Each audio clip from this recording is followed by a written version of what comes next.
Hola a todas y todos, bienvenidos a nuestros Huawei Tech Talks, el podcast donde la tecnología y las ideas se encuentran. El día de hoy tenemos una invitada súper especial y para darle la bienvenida en esta nueva etapa de nuestros podcasts, quiero hablarles del honor y el privilegio que es tener aquí a una mujer con una trayectoria impresionante, que ha dedicado su vida a la defensa de los derechos humanos y la igualdad. Nuestra invitada de hoy es Dafne Cuevas. Con más de 20 años de activismo en México y Latinoamérica, Dafne es feminista, consultora especializada en igualdad de género y actualmente se desempeña como secretaria de las mujeres en la Ciudad de México. Ha sido reconocida por su invaluable labor con la medalla Omecíhuatl, la presea Hermila Galindo y el prestigioso reconocimiento Elvia Carrillo Puerto, el galardón más importante que otorga el Senado mexicano a la lucha por los derechos de las mujeres. Dafne ha participado activamente en la construcción de leyes y políticas públicas y fue parte fundamental del proceso de construcción de la Agenda 2030. Por ejemplo, que del 100% de personas que estudian carreras vinculadas a las tecnologías de la información y la comunicación, terminan la carrera 33%. Esto es muy importante porque quiere decir que tienen más capacidad de concluir las carreras y titularse mujeres que hombres. Las mujeres utilizan más las nuevas tecnologías para comercializar, pero nosotras sí podemos contribuir a generar procesos con otras y otros. Pues qué gusto, secretaria Dafne Cuevas, tenerte en estos Huawei Tech Talks. Bienvenida a tu espacio. Muchísimas gracias, es un gusto estar aquí en esta conversación. Oye, pues yo quiero irme ya de lleno a hablar de mujeres, pero por supuesto hablar de tecnología, y me encantaría saber cuáles son esas iniciativas que desde la Secretaría se están llevando a cabo para involucrar cada vez a más mujeres en esta era digital y poder reducir de alguna manera la brecha digital de género. Mira, lo primero era como acercarnos a las personas que están impulsando todo el asunto de la presencia de las mujeres en las TIC, quienes están haciendo los diagnósticos para saber qué tanto las mujeres están subrepresentadas en esas áreas del conocimiento y del trabajo. Hemos tenido reuniones con académicas que desde una alianza, digamos, académica importante, crearon una red de mujeres en las TIC y que tienen desde mínimo el 2018 haciendo estudios diagnósticos, preguntándole a las mujeres en las universidades, a las que como ellas se dedican a las carreras de ingenierías y demás, cuántas son, cómo les va, qué tan difícil es, cuántas eran cuando estudiaban, ¿no? Y para mí lo más importante es reconocer que tenemos una brecha digital importante en donde todavía es un campo totalmente masculinizado, y cuando digo totalmente lo digo porque en la Ciudad de México, que no tenemos cifras desagregadas, ya sabemos cosas. Por ejemplo, que del 100% de personas que estudian carreras vinculadas a las tecnologías de la información y la comunicación, o carreras STEM, las mujeres no son más del 31%. Wow. Es decir, tenemos ahí todavía 3 de cada 10 a lo más. Y pensemos, o sea, que demográficamente la población en México, el 53% somos mujeres.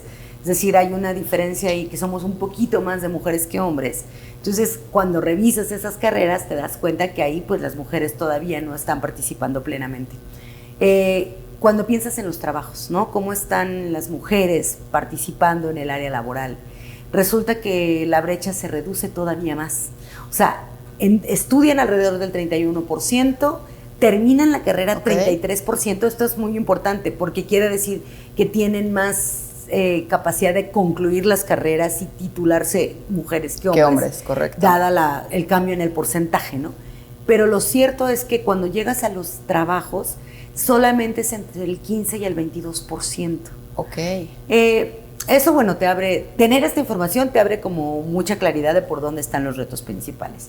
Con la Secretaría de Educación, Ciencia y Tecnología de la Ciudad de México, en los meses pasados, en el marco del Día Internacional de las Niñas en la Ciencia, hicimos una jornada de información, de reflexión, para hablar cuáles son el tipo de actividades que desde estas dependencias podemos impulsar para generar que entre las niñas se vaya naturalizando cada vez más, que elijan carreras que tienen que ver con las ciencias, con las ingenierías, con las comunicaciones.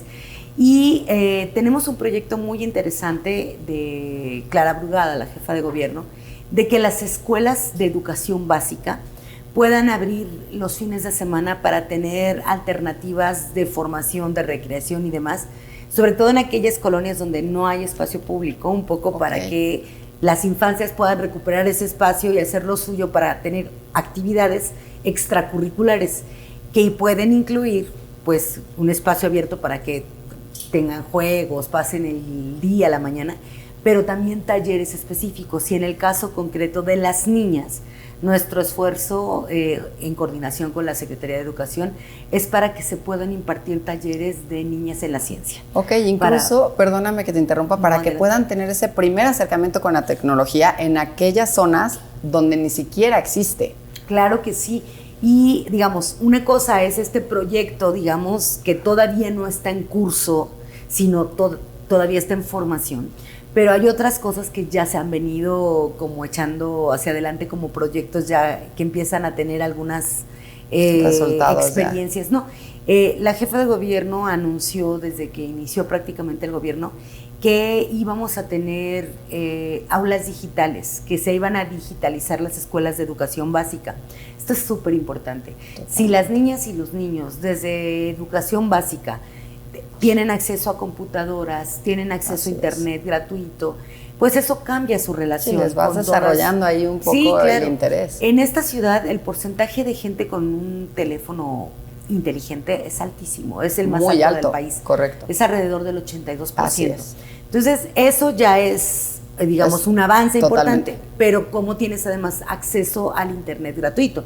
Porque yo recuerdo mucho algo que nos mostró la pandemia, que cuando empezaron las clases virtuales, cuando transitamos hacia la virtualidad, sobre todo en las escuelas, para muchas familias fue muy difícil, porque no tenía computadoras en casa, porque era con el teléfono de la mamá, pero si tenías 3 hijos y la clase era a la misma hora, y aparte si los casi papás que trabajaban, tenías que elegir con qué, a cuál hijo le dabas acceso a la clase, o señoras que se autoorganizaban para que entre las que tenían cuenta bancaria les pudieran poner 20 pesos de crédito en el celular para que tuvieran acceso a las clases.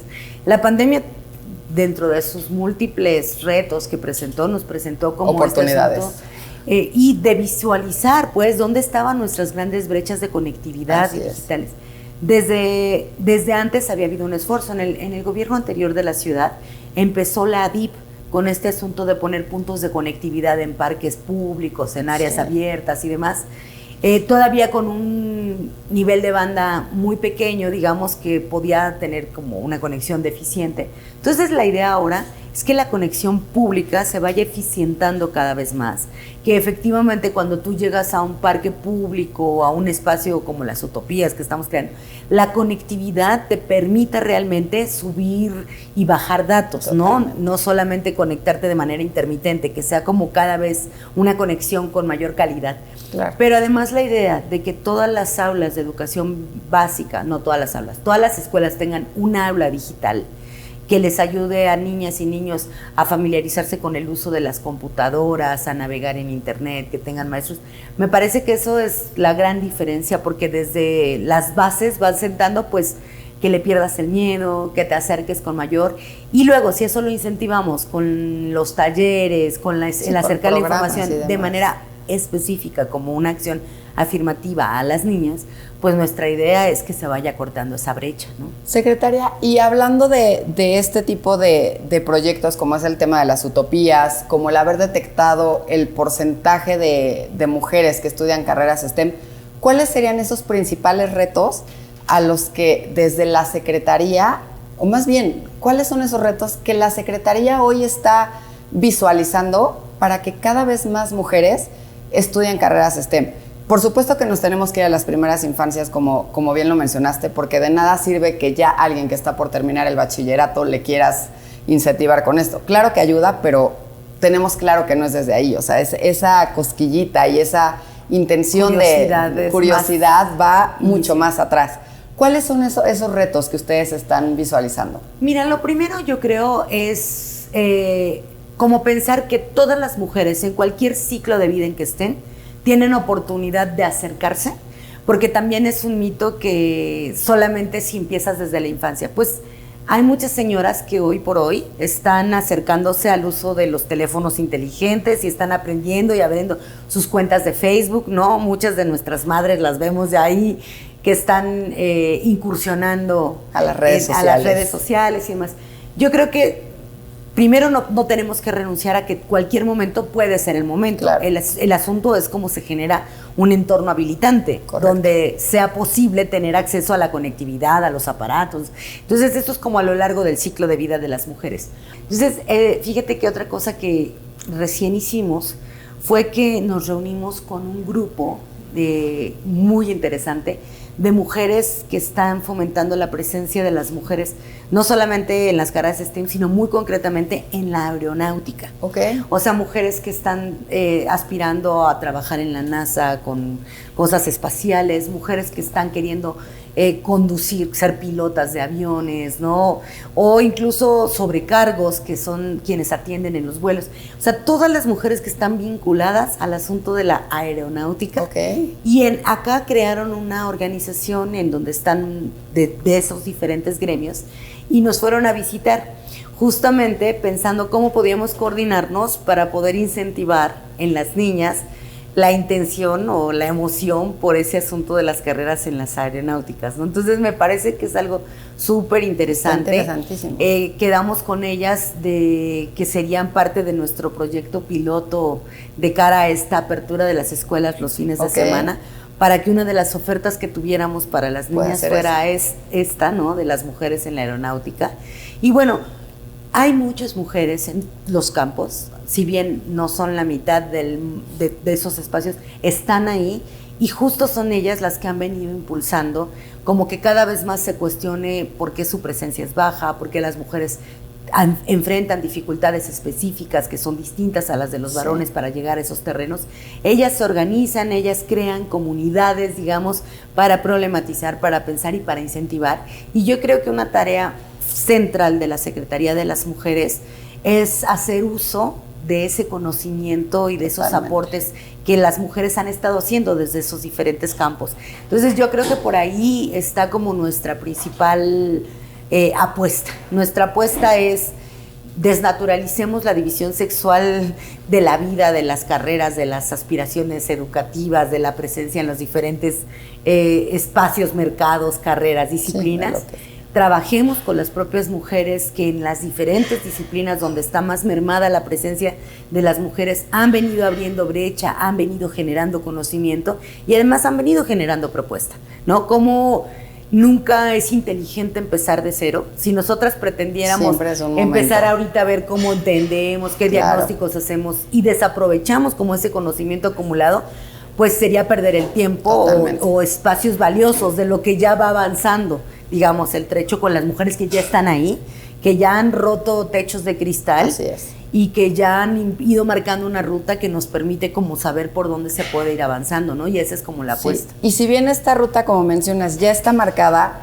a mí me gustaría que nos puedas decir desde la Secretaría cómo están visibilizando el uso de la tecnología en pro de las mujeres. Si podemos hablar en temas de seguridad, de empleo, de cultura, o sea, de qué manera la tecnología les puede dar acceso a la cantidad de verticales que podamos imaginarnos, pero siempre con este tema de conectividad y de reducción de brecha digital. Este mundo está ahora en el lugar en el que está. O sea, esta pregunta no habría tenido sentido 40, 30 años atrás, ¿no? La aceleración tecnológica es algo muy reciente y si no logramos identificar cómo las mujeres estén ahí, se apropien, pisen fuerte, vayan acortando brechas hasta eliminar brechas, pues estamos dejando a las mujeres en desventaja porque todo o la gran mayoría de la vida social ahora transita haciendo uso de estas nuevas tecnologías, ¿no? Simplemente pienso, la seguridad. Cuando tú estás pidiéndole a las mujeres que se apropien del espacio de las redes sociales, del espacio de las tecnologías de la información, de las nuevas tecnologías y demás, tienes que estar pensando también en cómo esos espacios son espacios en donde tienes que generar condiciones de seguridad. Porque cuando empezó a ser un espacio de presencia pública, de intervención social, las redes sociales, el espacio digital, empezó a existir la violencia digital, ¿no? Correcto. Y empezó a haber ciberacoso, amenazas virtuales, el uso de nuevas tecnologías para vulnerar la seguridad de las mujeres, ¿no? Pienso en otro espacio donde para las mujeres el acceso a la tecnología es súper importante. Aunque no tenemos datos desagregados, porque no se ha hecho una encuesta que separe datos a nivel estados, tenemos encuesta nacional, las mujeres utilizan más las nuevas tecnologías para comercializar o para generar riqueza. Totalmente. No sabemos cuánto en la Ciudad de México, es algo que a mí me gustaría hacer, estoy en conversaciones con las compañeras de la red de Anuyes, ¿no? Para ver si podemos intentar un diagnóstico más preciso. Pero otra cosa que pasó durante la pandemia es que pues toda la manera de quien no tenía un trabajo fijo y quien no tenía un salario garantizado se enfrentó a riesgos muy graves, fuertes, pues incluso alimentarios. Totalmente. Porque si no podías salir día a día a generar recursos, ¿cómo ibas a alimentar a las familias? ¿Cómo ibas a generar sustento? Y tocó volverse creativos con las tecnologías. Tocó volverse creativos. Y ahí surgió un movimiento que se llaman nenis, así se autodenominan, que son las mujeres en las nuevas tecnologías y en la economía, ¿no? Y hay muchas organizaciones, porque luego se empezaron a conectar, porque además tenían que encontrar puntos de entrega seguros, porque no es que podías ir a entregar a cualquier lado o llevarle a la casa a alguien, así porque es. no. Y entonces ese movimiento de las nenis, que yo conocí por unas chavas que lo impulsaron mucho en Morelos y que ahora me acerqué porque la Secretaría de Desarrollo Económico de la ciudad está trabajando con ellas, pues fue trasladar toda la venta de catálogos, que había sido una manera histórica de comercialización de las mujeres, a las redes sociales, ¿no? A poder poner sus market en línea y ahí poder encontrar puntos de entrega para transacciones seguras y demás. Pero eso sigue, o sea, la pandemia pasó y siguió siendo un flujo de capital y un negocio para las mujeres, que además hay que fortalecer, porque hay que dotarlas pues de elementos para que cada vez sepan publicitar mejor, fotografiar mejor sus productos. Y que ahí es un tema de formación, ¿no? Si bien ya tienen el conocimiento o han seguido aprendiendo de la pandemia hacia acá, el cómo usar estas tecnologías que logran tener esta conectividad, el hecho de mantenerte capacitada y actualizada te va a abrir muchísimas más oportunidades para que tu comercio o lo que estés haciendo a través de esta digitalización pues sea cada vez mayor. Claro, porque una cosa es aprender a abrir tu página de market, ¿no? Y poder tomarle fotos, aunque sea de mala calidad, a tus productos, pero que puedas describirlos, decir qué vendes y encontrar un nicho que te compre. Entonces, si esto lo vinculas con las oportunidades tecnológicas, con los trabajos en línea, con la posibilidad de, pues todo esto que ahora es para los nómadas digitales, digamos, ¿no? Que es ganar dinero que te permite trabajar, estés desde donde estés, para las mujeres que tienen tareas descuidados. Esos son los lugares, digamos, que son una oportunidad y hacia allá la idea de explotar. Y podríamos estar hablando que ahí los retos a los que nos vamos a enfrentar son temas de conectividad. De capacitación. Sí, claro, conectividad, capacitación. Y acceso tecnológico. Acceso tecnológico, porque a lo mejor puedes tener la conectividad. Hace rato hablábamos del número de personas o el porcentaje de personas en realidad que tienen un dispositivo inteligente que es arriba del 80% y que claramente tienen esa conectividad. Pero si somos realistas, es alrededor del 30 y 40% quienes saben usar esas tecnologías. Entonces ahí es donde radica el tema de capacitación hacia todas estas mujeres para que puedan desarrollar estos empleos, estas tareas y puedan contribuir incluso al desarrollo económico del país. Nosotras, como parte de una dependencia de gobierno que tiene como objetivo construir igualdad para las mujeres, no solo lo tenemos clarísimo, no solo hemos ido avanzando como en conocer los diagnósticos, sino que estamos muy ocupadas en movilizar esfuerzos reconociendo los existentes. Nosotras no podríamos solas capacitar a las mujeres de este país, eso es, digamos, de esta ciudad, ¿no? Eso es prácticamente imposible, pero nosotras sí podemos contribuir a generar procesos con otras y otros, o sea, empezando por la Secretaría de Educación, por la Secretaría de Economía, ¿no? Que tienen como estas capacidades. La propia Secretaría del Trabajo tiene un área súper importante de capacitación para el empleo. Entonces, poder incentivar que haya un curso especializado para el uso de nuevas tecnologías que te posibilite empleabilidad en ese tipo de sectores, no sé qué, para mujeres, pues es parte de lo que hacemos, ¿no? Como estar incentivando, coordinando, impulsando y trabajar mucho con las mujeres organizadas, como ya dije. E incluso yo agregaría ahí trabajar de la mano con la iniciativa privada también. Y sí, con organizaciones civiles. Cuando decían nuestra diversificación de con quién nos hemos estado acercando para generar este tipo de acuerdos virtuosos en el que podamos generar oportunidades para las mujeres, pues claro que incluye a la empresa privada por muchos casos, porque los necesitamos para generar los empleos que se requieren, claro, porque pueden ser aliados importantes también en las trechas de conocimiento que ya tienen. Hay una asociación de mujeres empresarias, por ejemplo, con la que tenemos un acuerdo porque ellas pueden dar becas, literal, para que mujeres que están haciendo emprendimientos puedan tomar unos cursos que ellas tienen de capacitación para su membresía en por ejemplo, conocimiento financiero, ¿no? Cómo haces un plan de negocios, cómo accedes a un crédito bancario, cómo haces como toda la ruta de ese plan de generación del crecimiento de tu empresa. Entonces, ahí están, yo decía, a eso me refiero con rescatar el conocimiento de las propias mujeres organizadas desde los diferentes espacios, porque ahí hay una riqueza importantísima, porque las mujeres organizadas no solamente están bregando por su propia condición, casi siempre están pensando en cómo generar mejores condiciones para el resto de las mujeres. Entonces, generar estos enlaces me parece que es nuestra posibilidad de que el monstruo tan grande que puede ser la desigualdad lo podamos atacar en pequeños sectores desde diferentes lugares y que ahí podamos avanzar más rápido.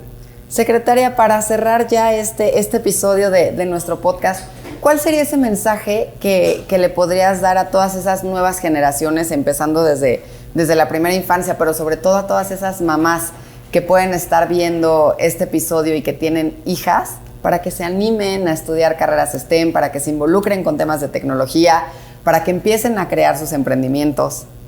Mira, hace 71 años, este año se cumplieron 71 años. No estamos en el 2025, 70. Qué confusión de años, yo ya me adelanté. Este año se están cumpliendo 70 años de que las mujeres en este país pudieron votar por vez primera. El derecho al voto se consiguió en el año 53, es decir, hace 2 años se cumplieron 70 años. ¿Por qué lo digo? Porque si piensas que hace 70 años ni siquiera votábamos y piensas cómo se han acelerado las transformaciones, el reconocimiento de los marcos jurídicos, las políticas públicas de nuestros derechos y nuestra presencia, te das cuenta que todo es posible. O sea, nadie se puede comprar la idea de que una mujer no puede hacer tal o cual cosa, que una mujer está limitada para tal o cual conocimiento, para tal o cual oficio. Eso es absolutamente falso. Hoy preside una mujer. Eso es de un simbolismo importantísimo. Totalmente. O sea, nadie le va a volver a decir a una niña que no puede hacer lo que quiera hacer. Claro. Y ese es el mensaje. Las niñas y las madres de las niñas y todas las mujeres, pero también todos los hombres, tenemos que contribuir a quitarnos esas ideas de que hay cosas que están vetadas para unos u otros. El mundo es una posibilidad y todas y todos podemos desarrollar nuestras capacidades y podemos hacer lo que nos apasione. Me encanta ese mensaje. Y ya para cerrar, ¿cuáles son las redes sociales de la Secretaría en donde pueden buscar todos estos programas que nos mencionaste durante el episodio? La Secretaría de las Mujeres tiene página web, tiene Instagram, tiene cuenta de X, tiene TikTok. Todo es como C Mujeres CDMX, pero es muy fácil. Yo siempre digo, para que nadie se equivoque, tú entras al buscador, pones Secretaría de las Mujeres Ciudad de México y ahí te va a salir toda la información que necesitas para conocernos, navegarnos, para saber en dónde están nuestras instalaciones. Nosotras tenemos 27 unidades territoriales por toda la ciudad. Tenemos 14 centros libres operando a partir de junio de este año. Tenemos 15 casas de las siempre vivas en las utopías de Iztapalapa. Es decir, siempre va a haber una unidad de la Secretaría de las Mujeres cerca y ahí se puede llegar a pedir información, a conocer programas sociales, a pedir asesoría, a pedir acompañamiento jurídico si estás viviendo algún tipo de violencia. Es decir, estamos ahí para que la ciudadanía se acerque, para que las mujeres sepan que estamos para servirlas. Me encanta. Muchísimas gracias, secretaria, por habernos acompañado el día de hoy en este episodio y hablarnos de este sinfín de oportunidades que las mujeres tenemos. en todos los ámbitos. Yo soy Samir Herrera, el X de Huawei ya lo conocen, es @HuaweiMex y a mí me encuentran en LinkedIn como Samir Herrera. Muchísimas gracias y nos vemos en el próximo episodio.